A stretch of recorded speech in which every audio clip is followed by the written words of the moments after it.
Okay, welcome back everyone to the Know It All podcast series.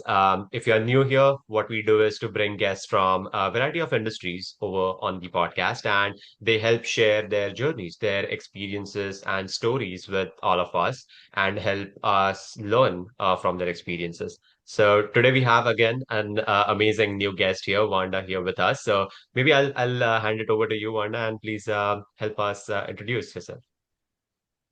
Thank you, Sachin, and thank you for inviting me and having me on your podcast. I'm currently Senior Manager Talent Management at RBC. I'm supporting businesses like wealth management and insurance. Um, Mhm.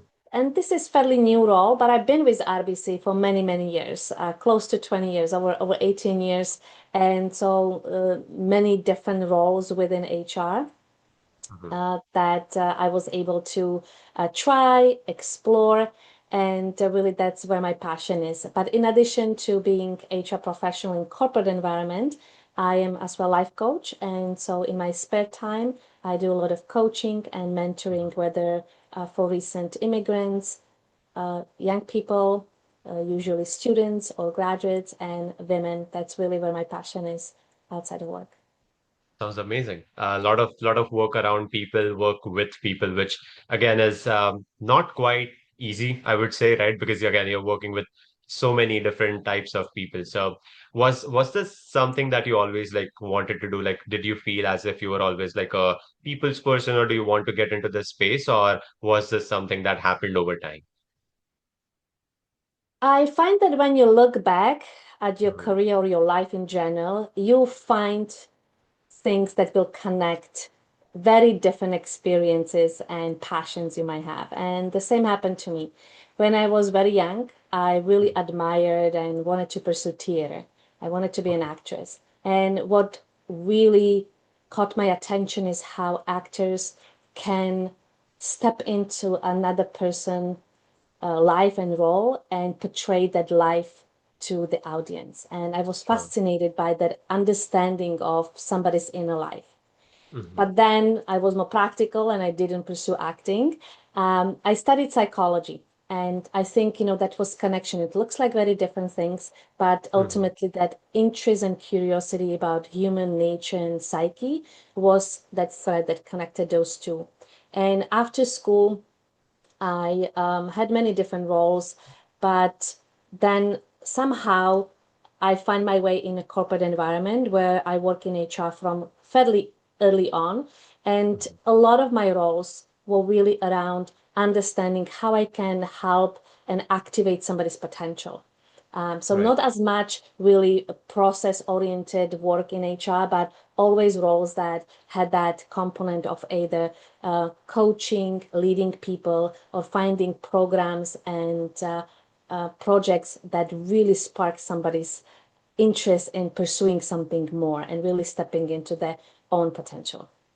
Right. And that sounds so amazing, right? Because whenever you hear someone say HR or people's manager, you always go straight to someone who probably reviews resumes or interviews people, right? That's a very generic stereotype that people have around HR people. But what you said is when you unlock that someone, when you work very closely one-on-one with someone, a candidate or as you said, a lot of students that you work with, right? And when you help them unlock their potential, that's such an amazing feeling to even have as a mentor that you were able to help someone achieve that. So that really sounds amazing, first of all, and it's very different from people's perception about HR people in general.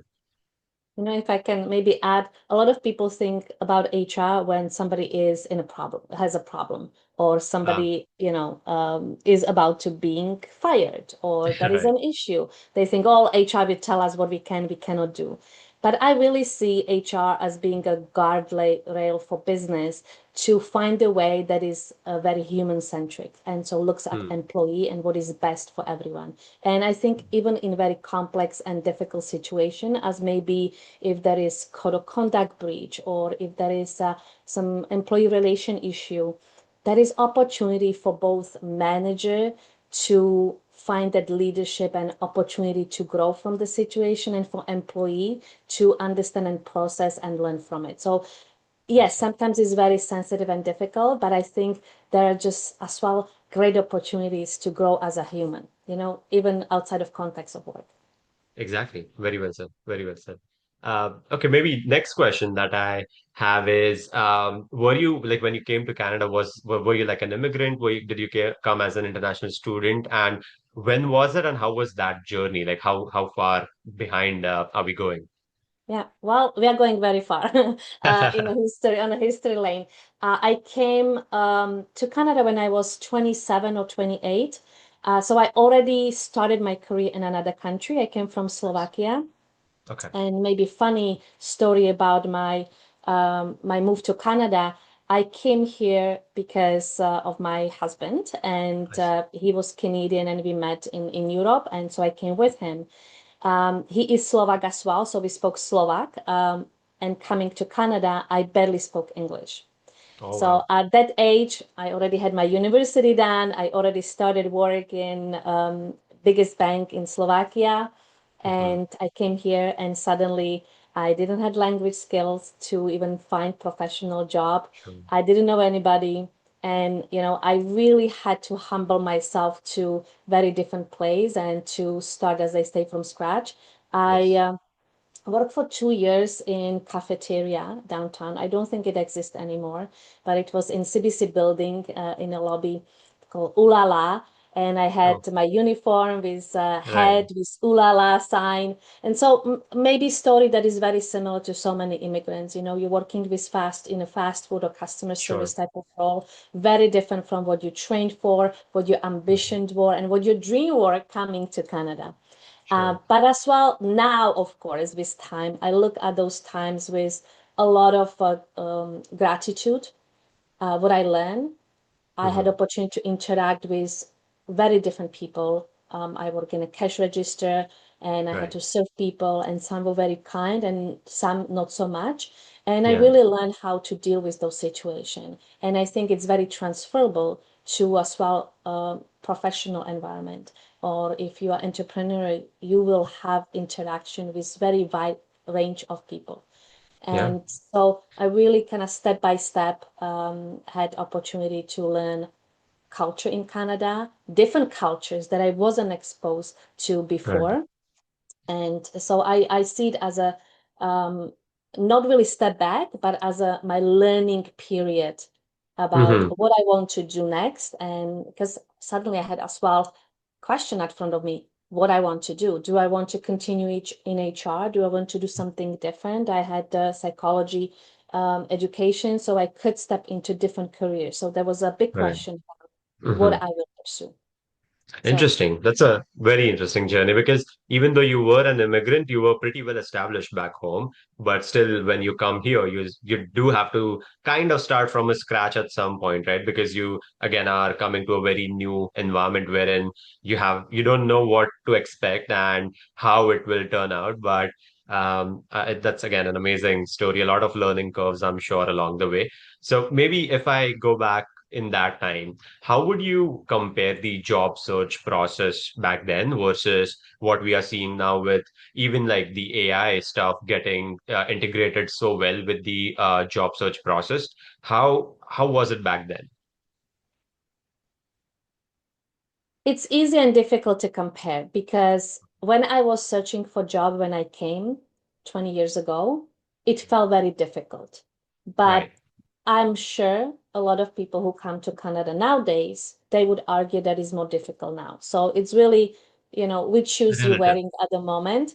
I think Yeah. it's just a different difficult because Hmm. I think at the core of it is you are uprooting yourself from the environment and you are trying to make your mark and really create your new personality in new environment. So it's a lot of unknown and a lot of pressures personal that we put on ourselves and our environment. If an international student is looking, their family supported them to come to Canada, maybe financially and morally, but as well they have a lot of expectations, right? So that is as Right. well external pressures, and so that Hmm. kind of proving and having quick results, I think, is at the core of immigrant story in general. You want to get quick proof that it was right decision.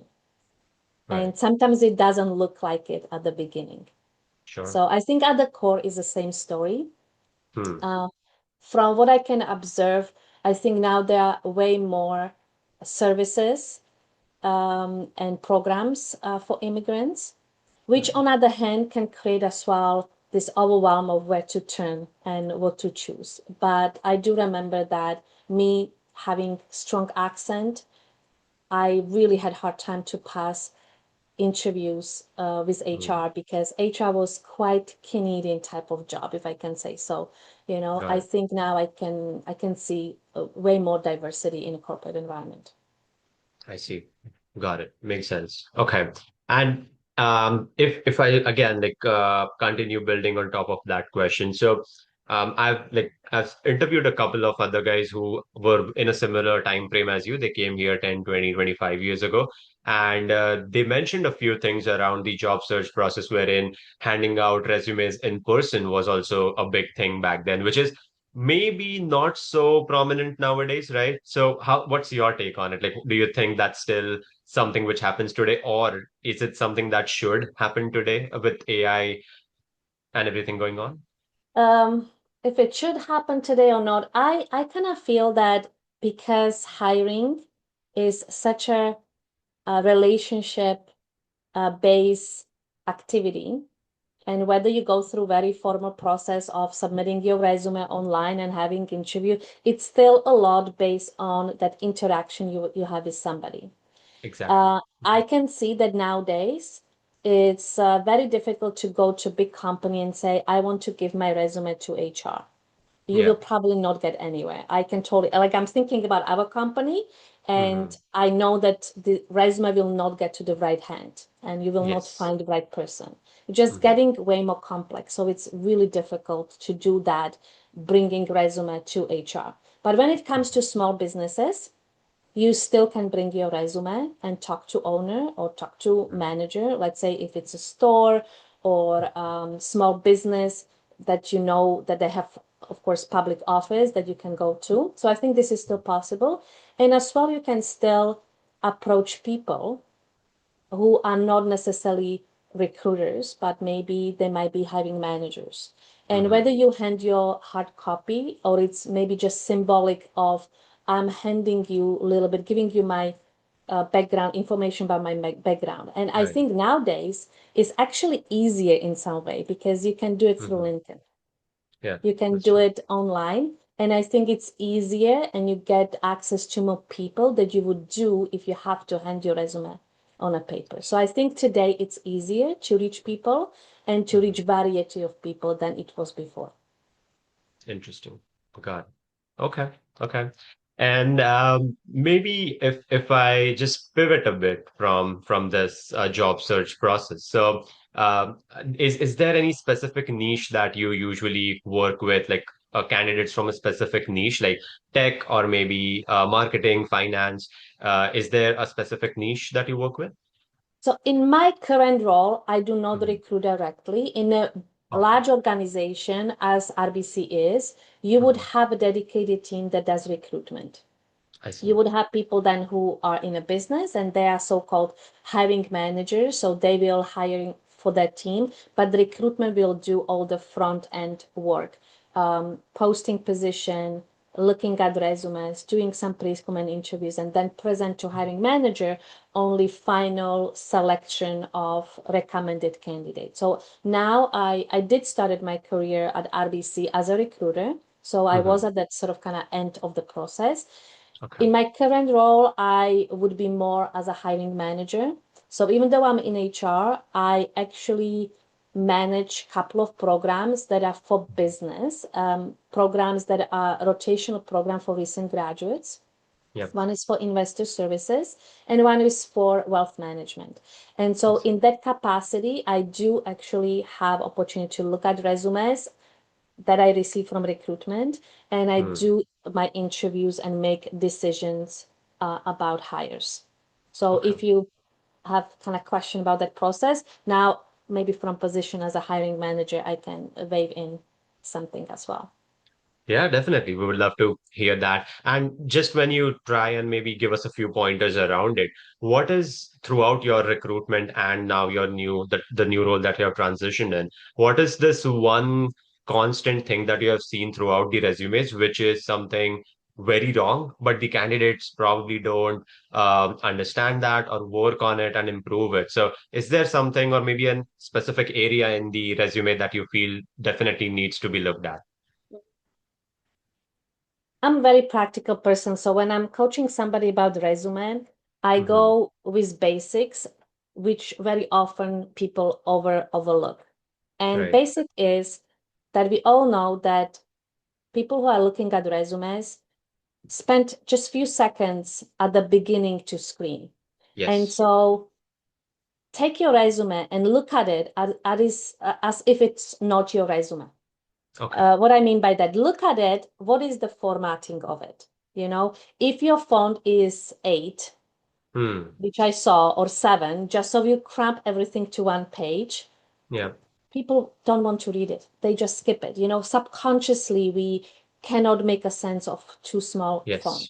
Or if it's Hmm. too busy with different, formatting, fancy stuff, again, it might distract and, the brain doesn't recognize it. So Sure. stick to readable font. Make sure that you don't just go crazy with different fonts for different sections. And as well, understand that we all read from top to bottom, from left to right, at least Yeah. in North America in English Sure. language, right? Yeah. So most important thing needs to be in the first third of your resume, because that's what fits on a page, on a screen, on a computer. Hmm. And if recruiter or manager is looking at it, they will make that snapshot decision whether they will scroll or not. So Sure. you need to put most important things on the top.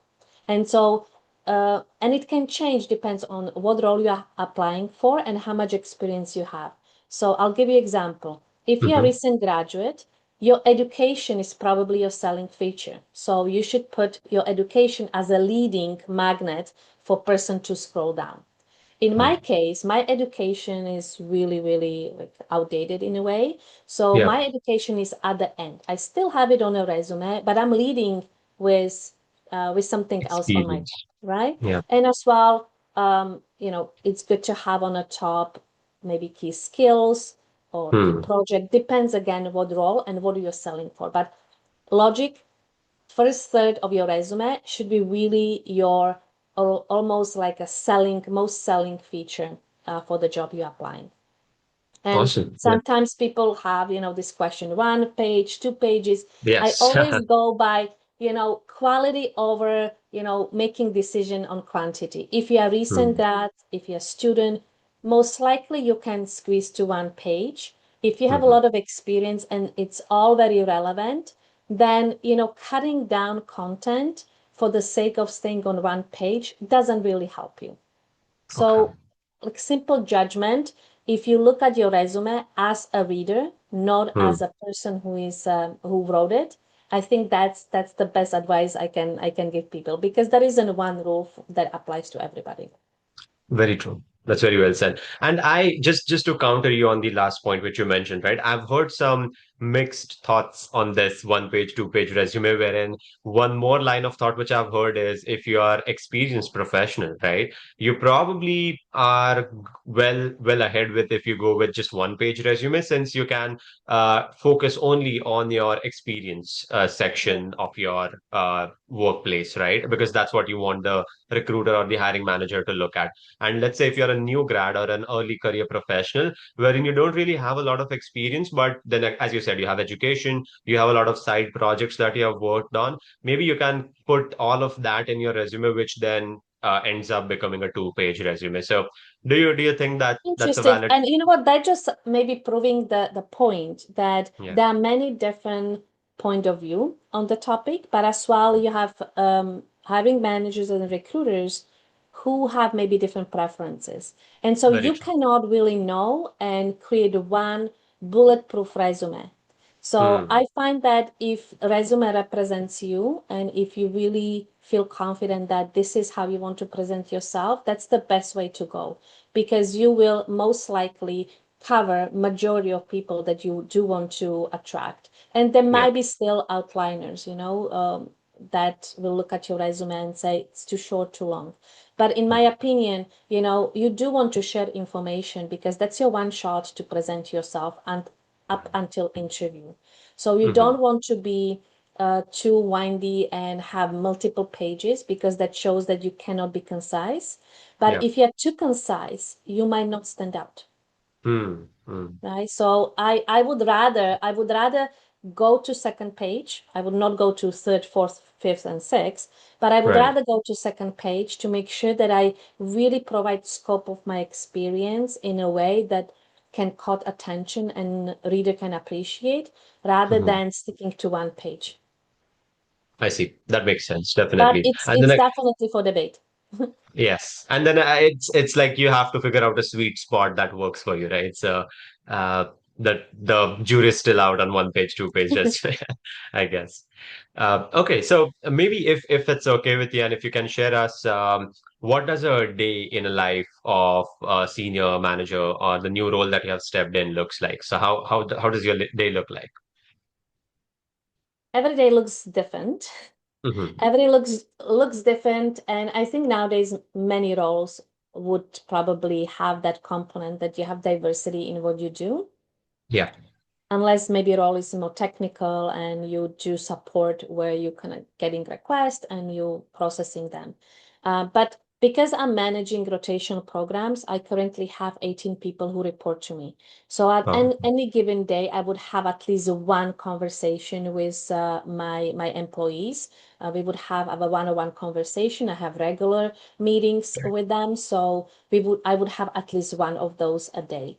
And that would hmm. be conversation about their experience, how they're progressing, what they're working on, how can I support them. So there will be that sort of kind of people manager component to my day for sure. Got it. Hmm. Um, then there would be definitely component where I'm looking at programming. Both rotational program have additional enriching learning experiences, whether workshops or we are looking for them to participate in some events, or we have business coming and doing business spotlights and discussions, meeting Okay. with leaders. So I would have component of that programming as well.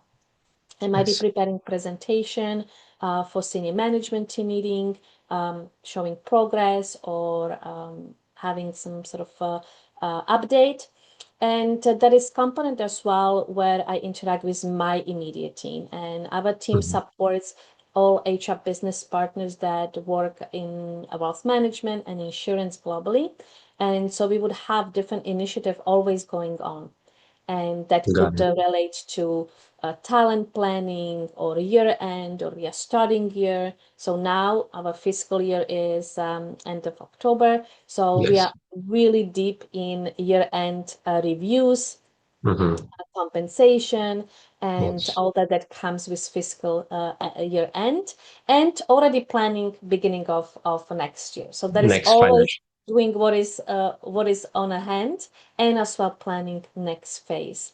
And Yeah. that is a bit of a strategy around talent. How can we, because our business is very diverse, both Hmm. geographically, but as well in terms of different businesses that encompasses that are under umbrella of wealth management, and they all Hmm. have different talent needs. And so, looking for opportunities, what we can leverage in between different line of businesses, and how can we maybe create something that can serve all of them to be more efficient.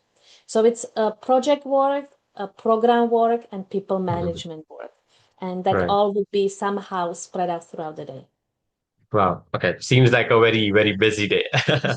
And I completely agree with you. I think year ends are a mix of a lot of things, right? You're wrapping up your current financial year. You are already planning ahead for the first quarter of the next financial year. So I think seems to get a lot busy before holiday kicks in.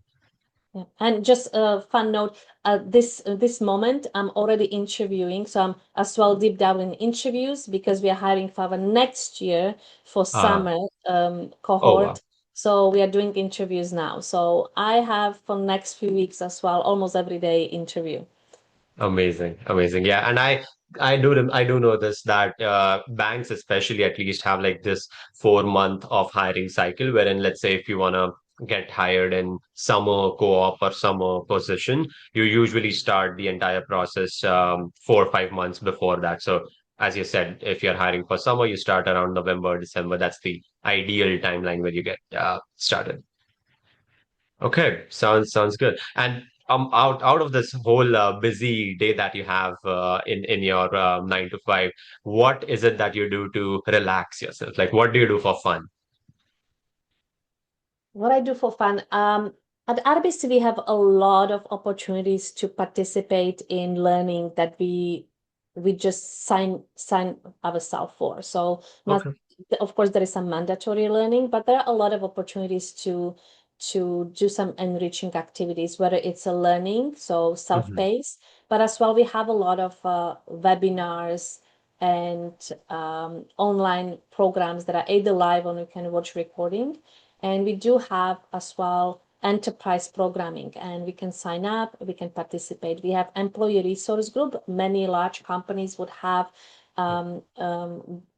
sort of opportunity for employees to join employee resource groups. Yeah. And so I find that this is for me that kind of fun part of my job and being RBCer, that I can participate in activities that our employee resource group organize. We have a Hmm. lot of focus on volunteering in communities. So Okay. there would be a few times a year that I have opportunity to go out and volunteering with my colleagues. We have a program, Future Lounge, which focuses, it's our corporate citizenship programming that really focuses on how we support communities and youth I see. through not just financial product and services, but really supporting non-for-profit organizations that have programs for youth. And we Hmm. have it under the umbrella of Future Lounge. But RBC employees, some of them had opportunity to participate in the program as ambassadors, and we do Okay. workshops for youth. So I love Okay. doing those. Some of them are in person, some of them are virtual. So that is a lot of opportunities to do fun stuff at work. Nice, nice. Sounds interesting. And then again, you're still learning something new out of it every day, right? It's not just that you're doing it for fun, which is always a good way of learning something new. Yeah.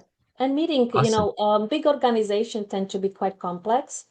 Hmm. And I find that this is such a great way to learn about other parts of organization and to network with people that you Yes. would never meet otherwise in your day to day, because we tend to be quite silos in our teams, because you do Very your true. job, you interact with few people. But big organizations, a large organization, have that opportunity to really venture, and then that results in a lot of people moving within one organization throughout their life in careers and Yeah. having jobs across different businesses as a Yeah. result of. That's true. That's and very similar thing happened to me. I was working with B2B payments team earlier, and then again attending events, doing multiple projects with other teams. I luckily found an opportunity that was a much I would say better fit for my goals, my ambitions, and I moved to B2C just I would say 6 months ago. But as you Yeah, said, those lateral shifts keep on happening every now and then, and the best way to find the right opportunity for you that suits your ambitions the best is to network, even internally and outside as well. yeah, yeah, I agree with you.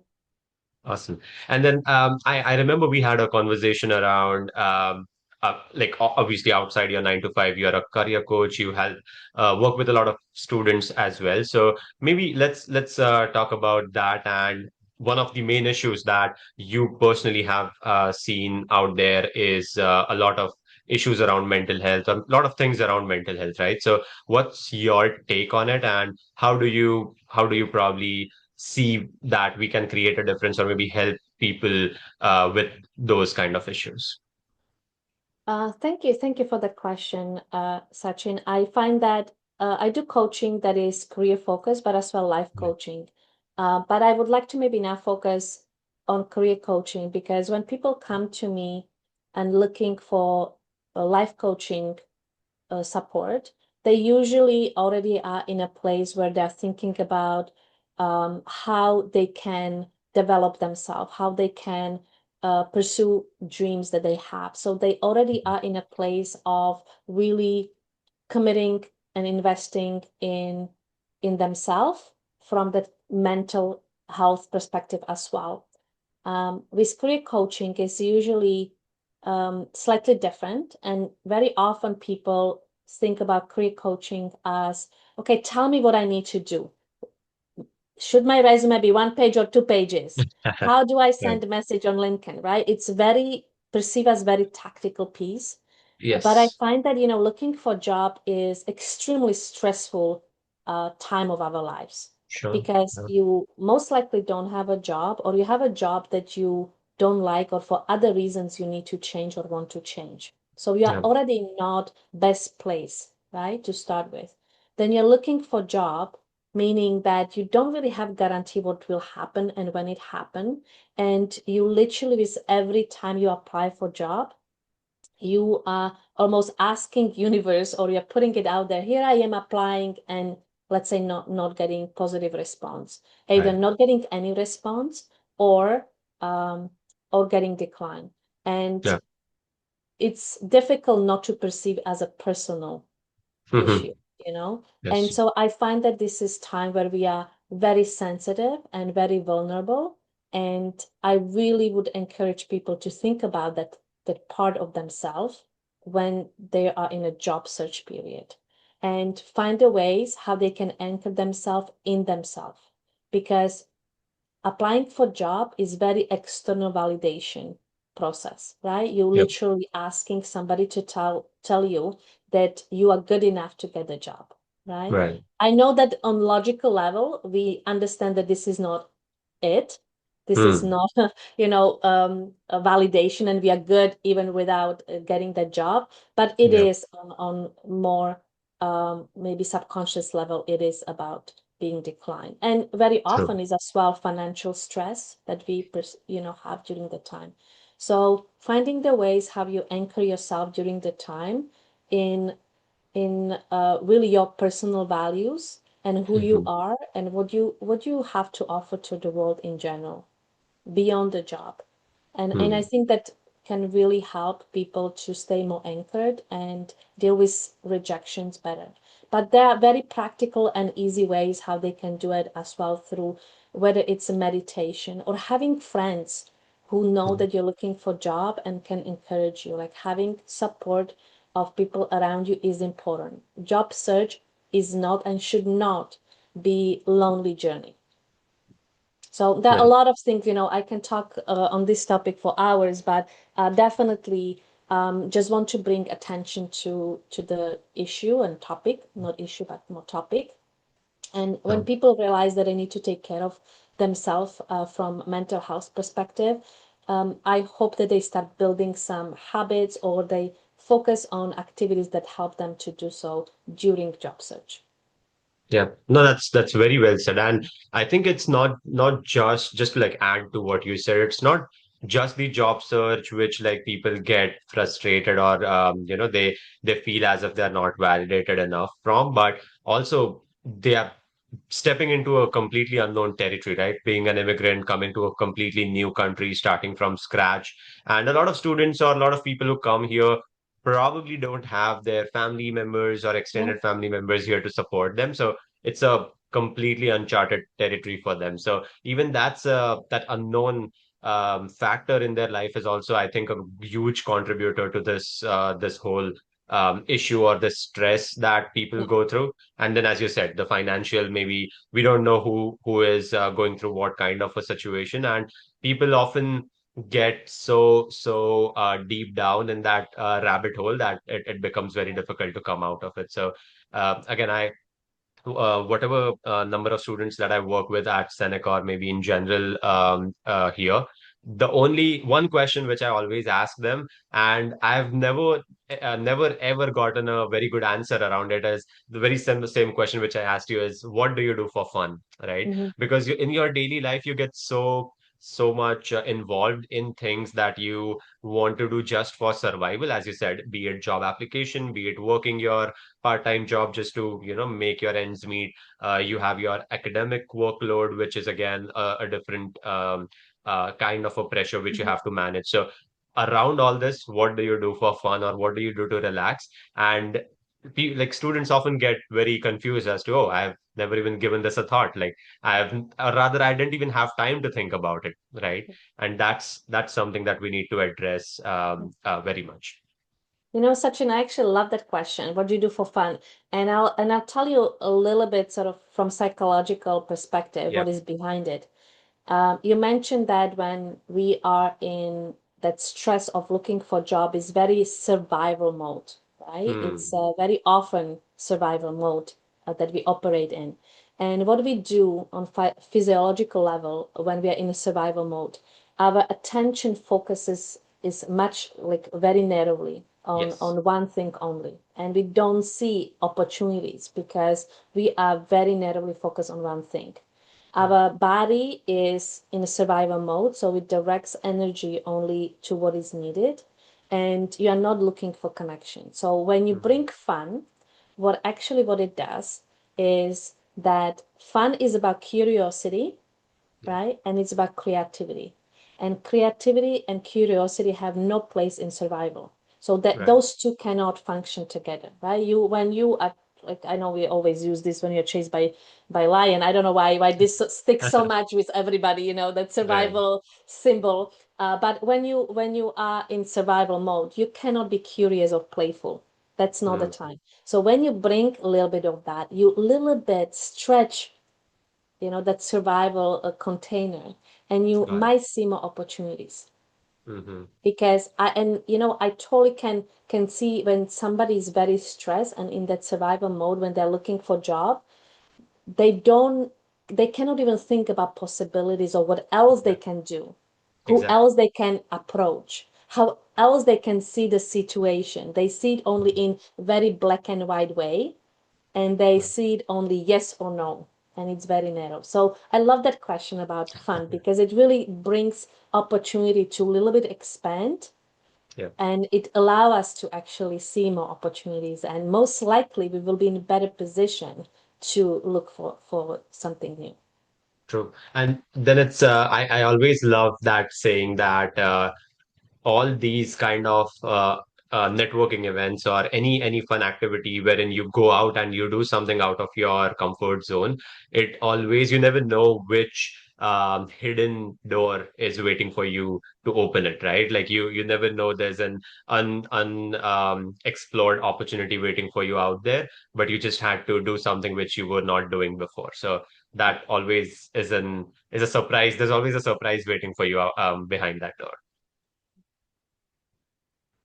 Amazing. Okay. I think we've almost covered a lot of good questions. Maybe just a couple more towards the end that I have. And these are again one of the best questions from the list that I have. So if you were to like go back 20, 25 years ago when you first came to Canada, what is this one thing that you would tell yourself from 20 years ago that would have helped you a bit more than what you had to go through?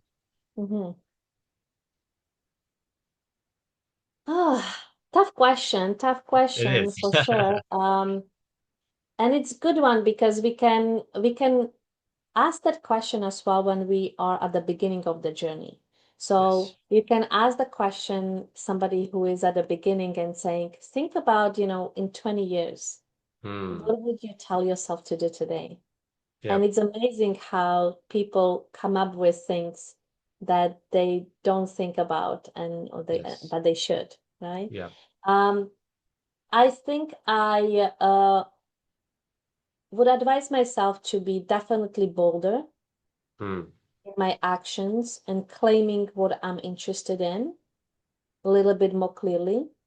Right. And I think it would be based on um, that I would spend more time really thinking through what I want.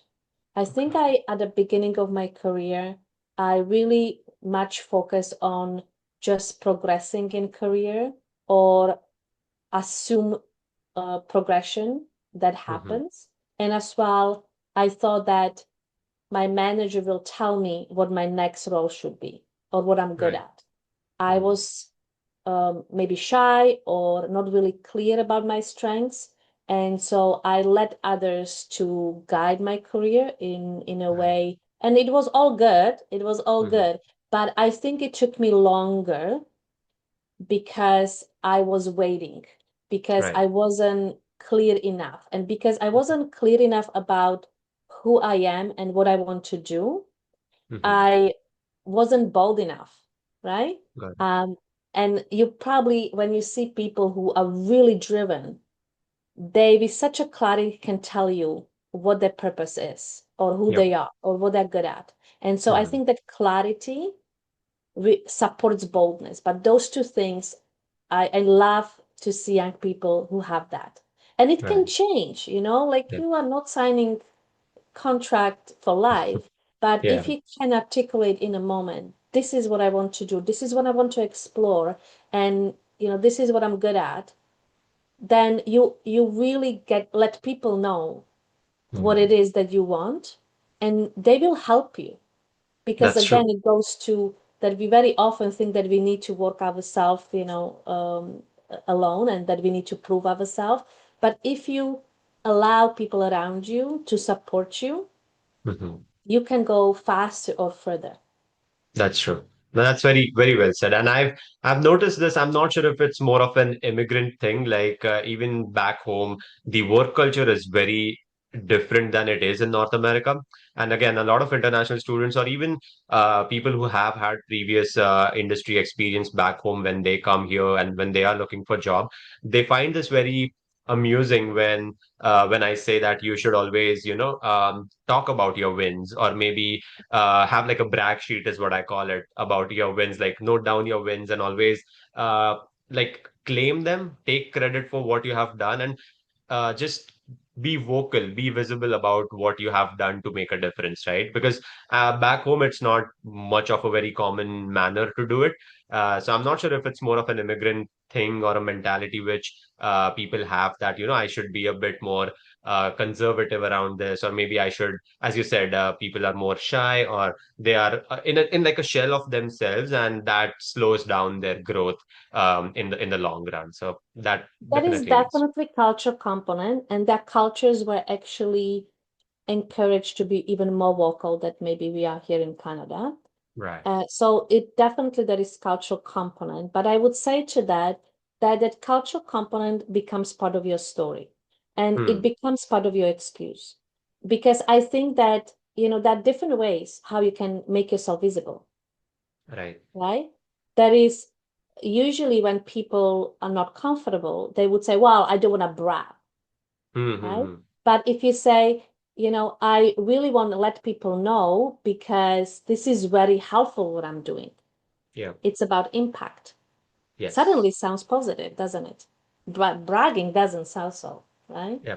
So that is saying that more support you receive, more impact you can create, Very right? true. So it's sometimes how you say it. And so watch Hmm. for those stories that maybe are from your childhood, from your family, from your culture, that in some way limit you. Because there are Hmm. many different ways how you can do things, including to be visible or to progress in career. You So can do it in a way that is against your culture, but you can do it as well in a way that does not clashes with your values or your culture. got it. Got it. Makes sense. That's true. And just one last question, just stemming out from this one. So since you have been in this whole recruitment space and now in a newer role, but working with a lot of candidates, students, and you're a career coach, life coach as well. So what is this one thing that you would like to tell all the international students or new immigrants or early career professionals out there who are trying to secure their first job or get their foot in the industry? Hmm. It's a lot of pressure to come up with one. I know. uh, um, I think it comes back to um, being true to yourself, but as well being responsible. Hmm. for yourself in a way. I see. Um, it's around that. Um, if you see yourself as being recent immigrant or being international student, and so that limits you, it will Hmm. limit you. Yes. If you see it as a challenge that will make you stronger, it will be challenge that will make you stronger. So it's Hmm. whatever. So really watch for stories you're telling yourself and how you perceive situation and context, Right. because that will be the framework, that will be your box that you're Hmm. playing in. I On Friday I interviewed one young person, and she is immigrant from Vietnam. She Okay. was international student, Hmm. and she came to Canada when she was 18. Didn't have any family, didn't have any, kind of contacts, Right. friends, really had to build all that for herself. And I tell you that I was so impressed by positivity of how she perceived challenges, because I did ask her about challenges and how she overcome them. And she really saw that her whole transition to new country, and she said it was harder than I thought. She was Of very course. honest about it. It was much harder. And you know, at 18, you probably think like that's my dream, and I'll make it happen. And then reality, Hmm. your day to day figuring it out, banking, figuring out, how to apply or how to secure living and paying bills and everything. And first time living not with her family. Yeah. So she said it was harder than she thought. Hmm. But she said, but now I know that I can do anything. It might be hard, but I will figure it out. Right. And so that's her sort of how she sees it, right? Hmm. But I know I as see. well immigrants who went back home, Yeah, definitely. right? So watch for stories you're telling yourself Hmm. and challenge yourself to find other perspective. Maybe it will help you to find the next step that will be much more positive or will be successful. It's I see. possible. Definitely, yeah. And then again, at the end of the day, you are your own, I guess, you write your own destiny kind of a thing, right? Mhm. Like the more you pull yourself down, or the more you feel less confident in yourself, the harder it's going to be, right? So you might as well see it as a challenge, like you said, and you just have to make sure that you stick to what your goal is. And then you again get more like-minded people around you that support you, that become your support system, and then you all grow together. Yeah. Yeah, I like that. I like that. Amazing. Okay. Awesome. I think that's all the questions I had from the list. Maybe is there anything else that you would like to add before we close off? I think we cover a lot of A lot of territory. things. Yeah, if it spoke any of content that we exchange, if it spoke to you, I would love for people to connect with me, reach out Definitely. with me if they have any follow-up question, because we had to stay a little bit more generic and a That's high true. level. I'll be happy to continue conversation if anybody's interested. No, amazing. And I'll make sure I put down your LinkedIn and all your socials in the description when we release the episode. But again, thank you. Thank you so much, Wanda. This was a very fresh perspective that you brought around mental health, especially, which is not something which a lot of people even know of or talk about generally. But again, it's one of the most important things in our daily life. So I hope people out there learn a lot of things from this, and feel free to reach out with any questions, anyone. And I'll see you guys in the next episode. Thank you, Thank you. Wanda, again. Thank you.